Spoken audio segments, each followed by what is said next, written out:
Borders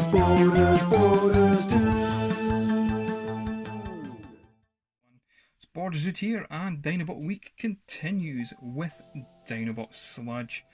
First of all, we're going to take a look at that head sculpt. It's a bit more plain than the other two I've looked at.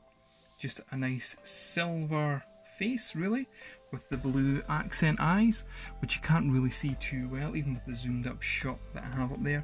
And a nice silver head crest just to pick it out from the black. Alrighty, let's take a look at that articulation. Now the arm could do a full 360 on that wonderful joint if the back kibble wasn't in the way there, but it is, so we have to live with it. You do get a nice easy moving bicep cut, and you do get a bend at the elbow, and the arm itself is, well, doesn't really move because this actually has to open up to pop the arm in for transformation. You don't get a waist swivel at all in this one. This lifts up, so you get the skirt lifting up. Again, you get that sort of reverse ab crunch instead of a waist swivel.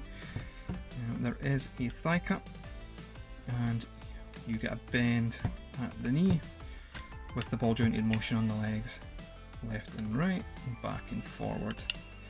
So again, the articulation is certainly following a pattern here. And of course, the head, and this time can do a full 360. If we just sort of move the camera a little bit back, and we'll get a better look at that overall look. So you can see the back kibble there, nothing too much, and you can see the Dinobot head peeking out there. Again, very nicely done. Robot mode. But now, let's get a look at that Dinobot mode. And here we have Sludge in his Dinobot mode. Let's get a closer look at that lovely head sculpt. I think it's so cute. Very, very nicely done. And yes, the mouth does open. Very sharp teeth. Brilliant. Again, the paint in there is that lovely metallic blue. Speaking of the metallic blue, looks really good on his back. A little bit of paint sort of smudges here and there on mine, but nothing that ruins the look of Sludge. And yeah, pretty cool looking. And articulation, when you're in Dinobot mode, you do get a bit of head movement, which is pretty nice. It can actually go full 360 if you want to give it that sort of creepy horror look. You can. And your leg can go all the way, a full 360. There is a bend there as well, and the same for this one. And that's pretty much it for articulation. The tail doesn't move or anything like that. It becomes a solid piece. In terms of transformation, this is probably one of the easier ones out of the team there. I do have a bit more practice with transformation on this mould because I did have the original toy mould a while back, but I did get rid of it.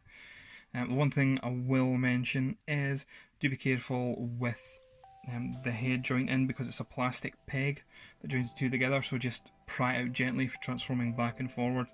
Don't do what I did on the original one I had and pried it out too quickly and snapped that peg. Might not be a problem on this sort of colour scheme because it was more metallic with the other one, but just to be on the safe side, do be careful there. And we'll lastly look at that weapon again while I knock the camera. The gun, the blaster, is done in that sort of metallic silver. Nice. And the sword again. Not a big fan of the swords, to be honest. Is done in that plain silver. And there we go, and join me tomorrow for another Dinobot.